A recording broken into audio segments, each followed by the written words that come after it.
Based on what the ship was carrying, it's believed that Yangtze Estuary No. 2 was built during the reign of the Qing Dynasty Emperor Tongzhi. Now, they found quite a bit of pottery around the wreck site from the kilns of Jingdezhen. We don't really know what the vessel's heading was or what brought it down, but a lot of researchers believe because there were so many jars of porcelain around the wreck site that the ship had most likely just set sail before it sank. 因为东西主要从景德镇出的，所以从鄱阳湖口。 Most of the goods came from Jingdezhen, so all the ports along eastward of Poyang Lake could be where the ship departed from. It's also possible that it set sail from Shanghai. The goods produced in Jingdezhen and other cities could also be traded at market and then be transported to other places. Now, the experts say from what they can tell from the shipwreck that it did not go down because it ran aground or raked over some rocks. It was more likely because the holds were overloaded and the ship ran into some bad weather. 特别大的风浪就会使缺点明显的暴露出来。 Strong stormy wave would expose the vulnerabilities of the boat. As it is shaped like an ingot or square box, its ability to right itself was lacking. As the boat was supposed to sail a great distance, its owner may have decided to load as many goods and personnel as possible to maximize profit. According to many of Chinese documents of the era, many of the ships that went down were a result of overloading.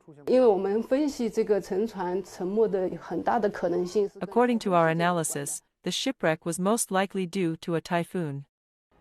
Now that the entire shipwreck has been raised from the sea floor, researchers are eager to get to work to try to learn the cause of its demise.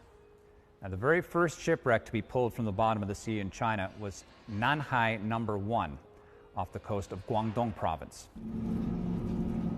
It was discovered in 1987, but it took them 20 years to develop the technology to be able to pull the boat from the water without damaging it.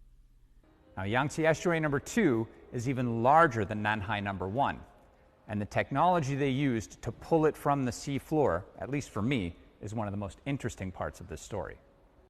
After an evaluation by the city's Cultural Relics Bureau, the Shanghai Salvage Bureau decided to try something no one has ever done before to raise the shipwreck.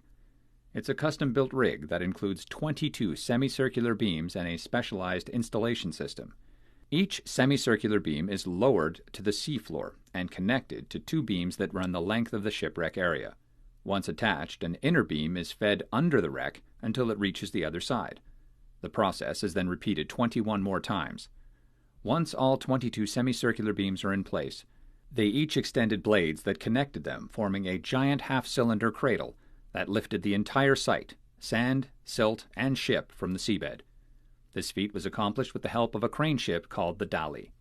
The 22 arc beams wrapped the vessel into a 46-meter-long, 19-meter-wide, and 8.5-meter-high semi-cylindrical box, along with the surrounding seabed and water, so we could ensure the shipwreck wasn't damaged when pulled from the sea floor.